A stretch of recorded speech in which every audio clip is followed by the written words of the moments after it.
Oui, salutations à tous les hommes de Dieu, à toutes les servantes de l'Éternel. Soyez le bienvenu dans notre septième séance sur la loi. Le prophète, c'est votre frère le pasteur Salomon Kaningalusel, l'enseignant. Vous êtes en train de me suivre à travers l'émission L'œil de l'Église. Nous sommes en train de parler sur un thème qui est tellement important et bien court important. Alors, sur la loi et les prophètes, que j'avais d'ailleurs insisté la fois dernière en disant que c'est la colonne de la Bible. Et on peut avoir toute la connaissance de la Bible, mais si on ne comprend pas ces deux éléments, la loi et les prophètes, on n'aura pas quand même une idée générale sur le squelette de la Bible. Voilà, alors nous avons identifié au départ que la loi et les prophètes est représenté par deux personnes. C'est seulement un titre de rappel, est représenté par deux personnes. Nous avons Moïse qui représente la loi dans la Bible et nous avons aussi Élie qui représente le prophète. Et d'ailleurs, la Bible dit que Jean-Baptiste travaillait avec l'esprit d'Élie. Et en insistant encore, la Bible dit qu'il est le plus grand parmi tous les prophètes qui sont nés de femmes. Voilà, la prophète, ou bien plutôt, les prophètes entre autres, qui signifie la parole de Dieu. Alors, la parole de Dieu, nous l'avons définie comme étant le logos, qui signifie l'expression de la pensée, et nous l'avons dit clairement que toute chose qui existait physiquement avait déjà existé sous forme d'une pensée. C'est pourquoi on appelle ça logos. Quand maintenant ça sort, ça devient maintenant une parole. Que ça devient maintenant le logos, voyez, mais cela n'empêche pas que cela avait existé sous forme de pensée. Voilà, alors nous avons défini la loi de cette manière. Nous avons dit que la loi, c'est l'ensemble des principes et des règlements établis par un créateur d'un produit nécessaire pour le succès ou le bon fonctionnement de son produit. Donc, si nous allons bien comprendre toute chose qui a été inventée, toute chose qui a été fabriquée, toute chose qui a été créée est toujours accompagnée par la loi. Donc la loi détermine le succès d'un produit par la définition. Ce sont des principes qui ont été établis, ou bien des règlements qui ont été établis par un créateur ou bien un inventeur d'un produit ou bien le fabricant. C'est pour le meilleur fonctionnement ou bien pour le succès du bon fonctionnement de son produit. Et nous avons donné certains exemples dans la séance 6 concernant la vie de plusieurs hommes qui ont travaillé avec Dieu dans la Bible. Chaque fois que Dieu leur donnait la parole ou une promesse, ces paroles ou bien ces promesses étaient toujours accompagnées par une loi ou bien par des lois. S'il faut le mettre en pluriel. Donc, il n'y a aucune promesse qui existe dans la Bible, il n'y a aucune parole de Dieu qui existe dans la Bible, il n'y a aucune mission que Dieu a confiée à qui que ce soit dans la Bible sans que cela soit accompagné par une loi, parce que l'Éternel savait très bien que la loi protège et la loi aussi détermine le succès d'un produit, comme nous avons donné l'objectif de la loi dans la séance 6. Voilà. Alors, sans plus tarder, aujourd'hui, nous avons encore plusieurs éléments que nous allons comprendre, que nous allons étudier ensemble. Alors, tellement que nous avons compris que la loi est la clé de la réussite de toutes choses, alors nous devons aussi faire un effort pour étudier la loi. Donc, la connaissance la plus importante de la planète, donc, c'est la connaissance de la loi. De la connaissance la plus importante de la planète, c'est la connaissance de la loi, puisque la loi détermine la réussite d'un produit ou encore d'une personne. Voilà. Raison pour laquelle nous étudions la Bible. Nous n'étudions pas la Bible, ce n'est pas par dévotion, mais pour comprendre la loi de Dieu. Donc, on n'étudie pas la Bible, on ne lit pas la Bible pour motif de la dévotion, mais pour motif d'apprendre la loi de Dieu. Plus que nous apprenons la loi de Dieu, plus que nous avons aussi la maîtrise sur le succès d'un produit ou bien le succès de tous nos projets et bien nos ambitions. La dévotion ne te protégera pas contre les échecs, mais la loi te protège contre les échecs ou l'obéissance de la loi te protège contre les échecs. Donc, je disais, on ne lit pas la Bible par la dévotion, parce que la dévotion ne peut jamais te protéger contre les échecs, mais il n'y a que la loi qui peut te protéger contre les échecs. Alors, je voudrais seulement donner un petit exemple pour nous faire comprendre. Quand vous prenez par exemple un grain d'une semence, vous ne le placez pas sur le sol, mais vous placez ça sous le sol. Pourquoi vous ne le placez pas sur le sol? Puisque quand vous le placez sur le sol, c'est-à-dire vous ne respectez pas la loi. Mais quand vous placez ça sous le sol, c'est-à-dire vous respectez la loi, c'est alors que non, ce grain-là peut croître et à condition que vous le placez sous le sol. Donc, si par exemple vous prenez un grain d'une semence, je vais répéter pour la meilleure compréhension, vous ne le placez pas sur le sol. Pourquoi? Puisque vous êtes en dehors de la loi. Alors, pour réussir, pour assurer le bon fonctionnement de ce grain-là, de la semence, vous le placez sous le sol afin que cela puisse croître. Vous voyez, c'est-à-dire quoi? La force et la puissance sur la terre et la loi. De la force la plus puissante sur la terre et la loi. Donc la loi est une force qui est plus puissante sur la terre. Il n'y a pas une forte puissance sur la terre qui est plus que la loi. La loi est une force, c'est une puissance, une forte puissance alors. Alors, on peut donner encore un autre exemple. Donc, si on prend encore l'exemple sur les grains, voyez, et on prend encore le même exemple sur les grains de la semence et qui est plus puissant. Si tu obéis à la loi pour la placer sous le sol et tu lui donnes la moisissure, la puissance dans les grains prend sa force jusqu'à tel point que la semence peut briser ou provoquer la fissure sur un béton. Donc, je voudrais encore vous donner un exemple et je voudrais insister encore sur cet exemple pour mieux comprendre. Donc, quand vous prenez par exemple un grain d'une semence, vous le placez sous le sol. C'est-à-dire, vous êtes en train d'observer et d'obéir à la loi en même temps. Et après ça, vous lui donnez seulement la moisissure. Vous donnez la moisissure. Quand vous donnez la moisissure, c'est-à-dire quoi? La puissance qui est dans les grains va prendre la force. Donc, le grain prend la force quand vous obéissez à la loi. Quand tu prends un grain de la semence, maintenant vous le placez sous le sol. Vous lui donnez seulement une moisissure. La moisissure, c'est la combinaison, la combinaison de l'oxygène, c'est la combinaison aussi de l'hydrogène, la présence du soleil, hein?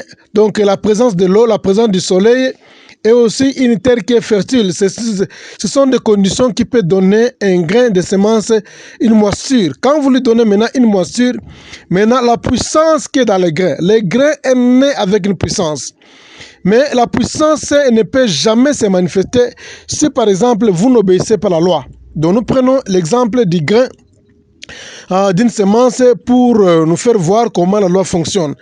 Donc la loi fonctionne de cette manière. C'est-à-dire quoi? Les grains d'une semence viennent avec une force.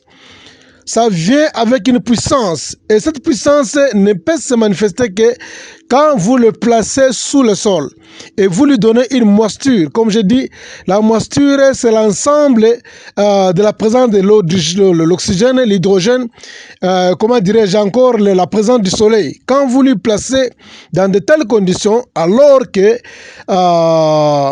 la puissance dans les grains va prendre maintenant sa force jusqu'à tel point que cette semence-là est capable de produire des racines, capable de provoquer même la fissure sur un béton.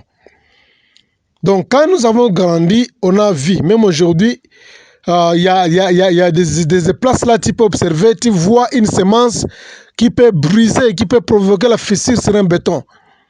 Nous avons vu des racines d'un arbre qui brisent les fondements d'une maison.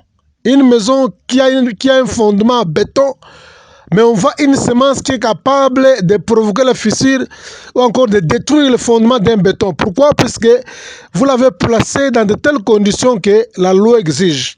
Donc quand vous le placez dans des conditions que la loi exige, maintenant ces grains-là vont prendre maintenant une force. La force est dans les grains, mais ça ne se manifeste pas aussi longtemps vous ne le placez pas sous les conditions de la loi. Donc quand vous l'obéissez, vous le mettez dans un environnement où ça peut prendre de la moisissure. Maintenant, sa force va commencer à se manifester jusqu'à provoquer la fissure même d'un béton. Donc, comme je disais que nous avons vu, jusqu'à aujourd'hui, nous avons vu un grain qui pousse, un grain qui croît et qui est capable aussi de détruire même un béton, de détruire même un fondement. Donc cette force-là ne vient pas, la force-là se trouve dans les grains en fait. Mais ça prend de la puissance quand vous le placez dans l'environnement où il peut trouver la moisture. Maintenant, ça devient tellement fort. Donc je parlais en termes de grains. Voyez. Alors si tu obéis à la loi, les choses marcheront pour votre faveur. Mais c'est votre obéissance à la loi,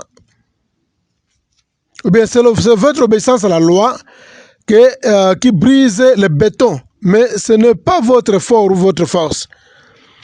Donc quand vous obéissez à la loi, c'est cette obéissance à la loi qui fera que la semence puisse briser le béton. Donc cela n'engage pas tes forces et cela n'engage pas tes efforts. Mais cela demande que l'obéissance seulement. Quand vous obéissez à la loi, vous placez la semence selon l'obéissance de la loi. Cela ne demande pas, cela ne demande plus tes efforts. Et ça ne demande plus ta force, ça ne demande plus ta volonté. Maintenant, c'est quoi? Ça devient maintenant un sujet de l'obéissance. Maintenant, cette obéissance-là qui va faire que le grain prend une puissance, une force pour détruire quoi? Pour détruire un béton. La vie ne consiste pas à combattre le béton, mais d'obéir à la loi. Donc, partant de cet exemple, nous allons bien comprendre que la vie ne consiste pas à combattre le béton, les choses qui vous résistent, les choses qui sont dures, les choses qui tournent rond, les choses qui ne progressent pas. La vie ne consiste pas à les combattre. Mais la vie consiste à quoi? À obéir seulement à la loi. Quand vous obéissez à la loi, maintenant vous devenez comme un grain d'une semence qu'on a placé dans un environnement plutôt qui prend une moisture jusqu'à pousser des racines qui sont capables de détruire un béton ou encore de briser, de créer une fissure sur un fondement. La loi te donne automatiquement la puissance de briser les résistances et de détruire les obstacles de vie et tous les systèmes opposants de votre bonheur ou de votre réussite. Donc, dans la vie, un homme de Dieu, un bon leader doit comprendre le principe le plus simple. Le principe le plus simple, c'est quoi? Ce n'est pas à combattre les résistances, ce n'est pas à combattre un système qui s'oppose à votre bonheur, qui s'oppose à votre prospérité, qui s'oppose à votre élévation. Non, non. La vie ne consiste pas à combattre les choses qui sont résistantes, qui sont trop dures. Mais la vie consiste à obéir seulement à la loi. Quand vous obéissez à la loi, les choses deviennent automatiquement. Tu es en train de créer une puissance qui sera capable de détruire les obstacles. Quand vous obéissez à la loi, vous créez un système qui est capable de briser, de détruire tous les systèmes qui s'opposent à votre bonheur. La vie n'est pas dure, mais c'est l'obéissance de la loi qui est dure. Je reprends ça. La vie comme telle n'est pas dure, mais c'est l'obéissance de la loi qui est dure pour l'homme. Car l'obéissance de la loi va contre notre nature. Nous avons notre propre façon. Nous voulons que les choses marchent de notre propre manière. Nous voulons que les choses se fassent selon notre propre temps.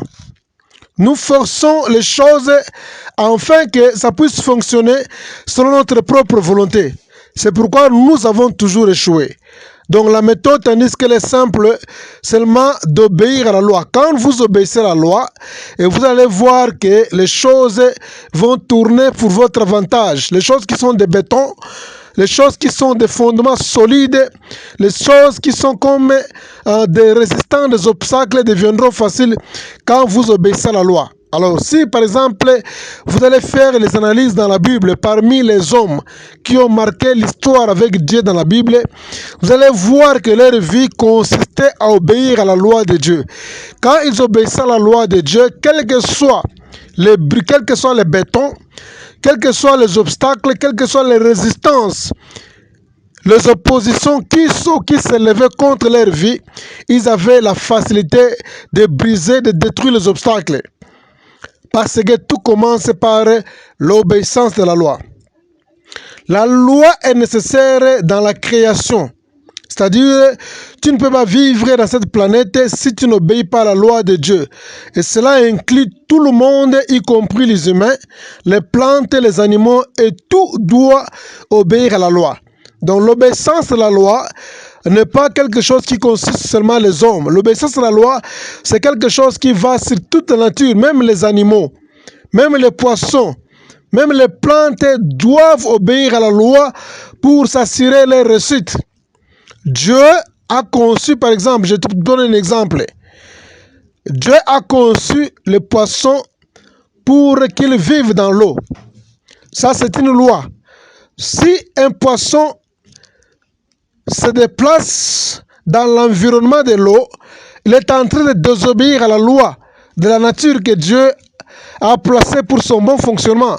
Et le poisson va trouver la mort, puisqu'il s'est déplacé dans l'environnement de la loi que Dieu a placée pour sa vie. Donc, même aussi un arbre, Dieu a placé un arbre pour vivre dans le sol. Et si un arbre va se détacher avec le sol, il est en train de désobéir à la loi naturelle que Dieu a placée pour son bon fonctionnement. Donc, c'est pourquoi je dis que la nature entière, donc commençant par les hommes, les plantes, les animaux tous doivent obéir à la loi pour leur bon fonctionnement. Voilà, on peut arrêter ici. Nous allons continuer la suite dans notre 8e séance. Merci.